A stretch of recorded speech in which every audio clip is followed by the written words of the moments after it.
আমার মনে হয় 20 বছরের মধ্যে 17 বছর পুজোতে রিলিজ হয়েছে, কিন্তু 17 বছরে এত নেগেটিভিটি খুব কম হয়েছে আর কি। যেভাবে বন্ধু বান্ধবরা নেমে পড়েছে, যেভাবে নিজের কাছের মানুষরা, নিজের বন্ধু বান্ধবরা যেভাবে লেগেছে, উঠেছে, পড়েছে। মানে ইনফ্যাক্ট আমার এরকম ইনসিডেন্ট হয়েছে, কালকেরই ঘটনা। কে একজন সাংবাদিক, আমারই বন্ধু, মানে যাকে নামটা নিলাম না, সে সিনেমাটা দেখেছে, দারুণ লেগেছে তার সিনেমাটা। সে সোহিনী সরকারকে ফোন করেছে, তারপরে আমাকে ফোন করেছে এবং এটাও বলেছে সোহিনী খুব ভালো, তুমি খুব ভালো, এরকম ছবি আরও চাই।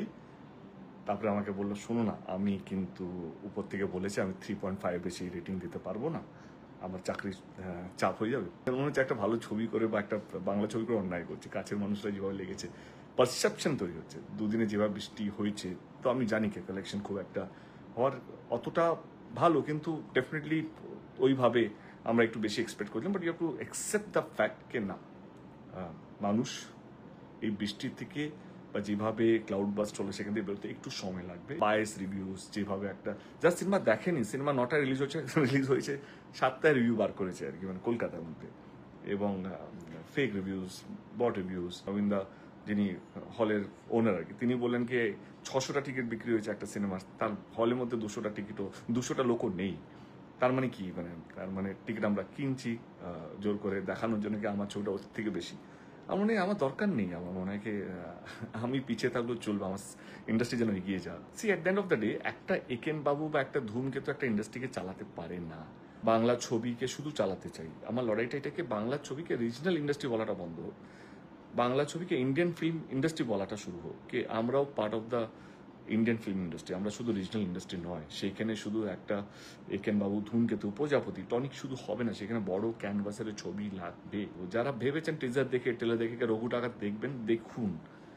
কোনো বায়াস রিভিউজ বা কোনো ফোর্স রিভিউসের মধ্যে যাবেন না। যদি একবার ভেবে 18 বছর 20 বছর সার্ভিস আমরা সবাই দিয়েছি, তো আমার মনে হয় একটু তো বিশ্বাস করতে পারে। বাট যা হয়, নেগেটিভিটি একটু বেশি সেল করে, নেগেটিভিটি একটু বেশি প্রমোট করে। এবার এই প্রথমবার দেখলাম, আমি নিজে বড় হতে পারলাম না, তো আমি অন্যকে কিভাবে আমার লেভেলে নিয়ে আসবো সেটা শুরু হয়েছে। কিন্তু সেটা আমার মনে হয় কি পুজোর পরে আমরা সবাই ঠিক হয়ে যাবো। কিন্তু আপনার এই ফান্ডে পা দেবেন না। রঘুটাকে নেগেটিভ তো ছেড়ে দিন, নিজের ছবির টিকিট ফ্রিতে দেওয়া হচ্ছে, মাল্টিপ্লেক্সের টিকিট আমরা দেখতে পাচ্ছি হয়তো সোল্ড আউট, ভিতরে গিয়ে 20 জন বসে আছে। স্ট্র্যাটেজি কেনা, আমি শুধু বিএমএস এ বুক মাই শোতে লাল কার্ড দেখাবো, সেটা টিকিট কিনে হোক বা যেভাবে হোক, তো তাদের স্ট্র্যাটেজি। রিভিউজে আছি, আমি বেশি ইন্টারেস্ট রেটে আছি, সবকিছু কেনা যায়। যেটা কেনা যায় না সেটা হচ্ছে মানুষের ভালোবাসা, সেটা মানুষের আশীর্বাদ। খুব বেশি নেগেটিভ সব জায়গায় আমার নিজের বন্ধু, মানে বাইরে শত্রু চাই না, ঘরের মধ্যে শত্রু আছে, এরকম একটা ব্যাপার। যদি ভুলভাল রিভিউ, যারা বায়াস, সবাই ভুল না, কিছু কিছু তো বায়াস আছে, তারা আমার চিহ্নিত, বা তারা আমাদেরকে বলেছে তাদের প্রেশার আছে, বা তারা একটা গ্রুপের ভাগিদার।